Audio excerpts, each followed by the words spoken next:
ये दुनिया मतलबी है, तुझे कदम कदम पर टोकेगी, खुद से कुछ होगा नहीं, तुझे करने से रोकेगी। जय हिंद, जय भारत।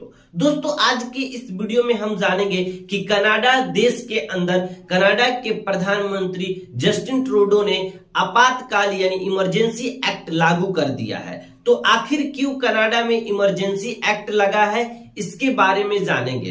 दोस्तों इमरजेंसी एक्ट लगने के पीछे कोविड-19 का बहुत बड़ा संबंध है। हम जानेंगे इस वीडियो में कि कैसे कोविड-19 का कनाडा में लगे इमरजेंसी से संबंध है। दोस्तों हमने देखा कि कोविड-19 के समय अलग अलग वेरिएंट जो उसके स्पीड थे फैलाव को उसको कम करने के लिए विभिन्न देशों ने अलग अलग रूल रेगुलेशन और कुछ प्रतिबंध लगाए थे।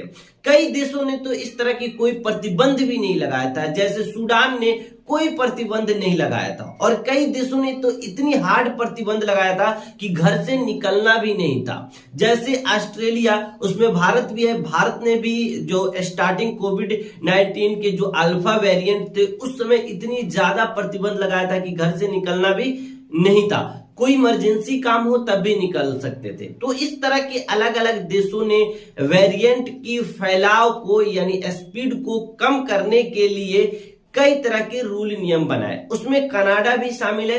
कनाडा ने 2021 के शुरू में एक रूल बनाया था कि जो भी ट्रक ड्राइवर है जो कनाडा से यूएस जाते हैं या यूएस से कनाडा आते हैं तो उन्हें वैक्सीनेशन लेना यानी वैक्सीनेट होना जरूरी है। अगर कोई भी ड्राइवर अगर वैक्सीन नहीं लिया है या वैक्सीनेट नहीं है तो उसे क्वारंटाइन होना पड़ेगा या अबे कोविड-19 का टेस्ट कराना पड़ेगा।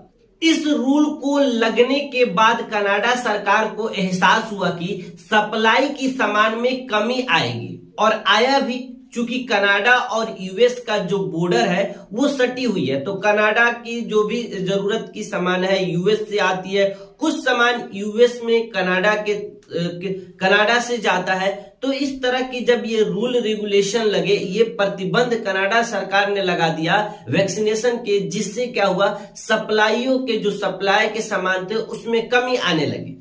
और जब सामानों में कमी आने लगी तो इस रूल को 1 साल के लिए कनाडा सरकार ने पोस्टपोन कर दिया और कनाडा ने कहा फिलहाल इस प्रतिबंध को हम पोस्टपोन करते हैं, लेकिन सभी लोग वैक्सीन ले लें, है ना। उसके बाद क्या हुआ कि ठीक 1 साल बाद ये जो रूल रेगुलेशन था वैक्सीनेशन लेने का ये खत्म हुआ और 15 जनवरी 2022 ईस्वी को फिर से इस रूल को लागू कर दिया कनाडा सरकार द्वारा।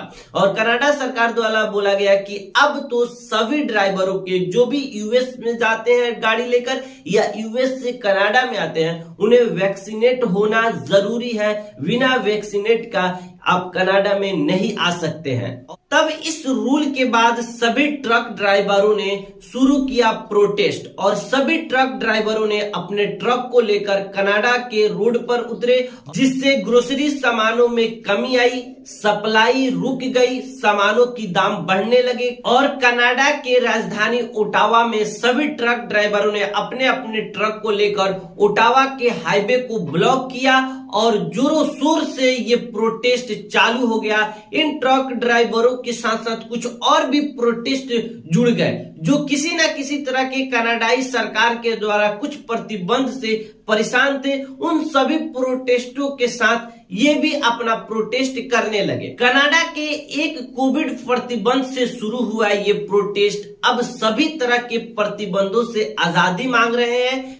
इन प्रोटेस्टरों का कहना है कि हम नॉर्मल जिंदगी चाहते हैं, सारी कोविड जो प्रतिबंध है उन सब को खत्म किया जाए। तो दोस्तों आप देख सकते हैं कि केवल एक प्रतिबंध से ये प्रोटेस्ट शुरू हुआ और इस समय कनाडा में जितने भी कोविड-19 को लेकर जो प्रतिबंध लगाए गए हैं, सोशल डिस्टेंस की या मास्क पहनने की या जिम नहीं खुलने की या हॉल नहीं खुलने की या दुकानें नहीं खुलने की या मॉल नहीं खुलने की, ये सभी तरह के लोगों ने इस ट्रक ड्राइवर प्रोटेस्ट कर रहे थे, इन लोगों के साथ ये सभी लोग मिल गए और ये एक बड़ी प्रोटेस्ट बन गया, जिससे सभी तरह की कोविड-19 के जो प्रतिबंध है उन सभी से ये आजादी मांग रहे हैं और नॉर्मल जिंदगी की मांग कर रहे हैं। और एक छोटा सा प्रतिबंध के खिलाफ उठा ये प्रोटेस्ट। आज कनाडा के 30% पॉपुलेशन ऐसी है जो इस प्रोटेस्ट का हिस्सा बन गया है।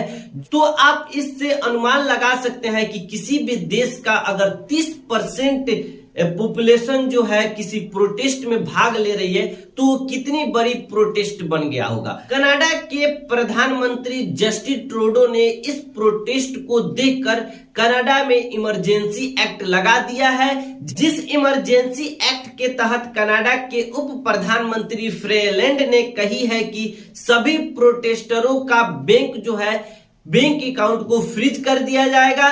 जो भी गाड़ी जो प्रोटेस्ट में भाग लिया है उन सभी गाड़ियों का जो इंश्योरेंस है उन इंश्योरेंस को खत्म कर दिया जाएगा। दोस्तों, तो उम्मीद करता हूं आपको समझ आ गया होगा कि क्यों कनाडा में इमरजेंसी एक्ट लागू किया गया है। दोस्तों, आपको बता दूं कि भारत में भी 1975 में इमरजेंसी लगा था और भारत के संविधान में भी इमरजेंसी के बारे में बताया गया है। मैं ऑलरेडी इसके बारे में वीडियो बना चुका हूं कि भारत के संविधान में कितनी तरह की इमरजेंसी की बात की गई है।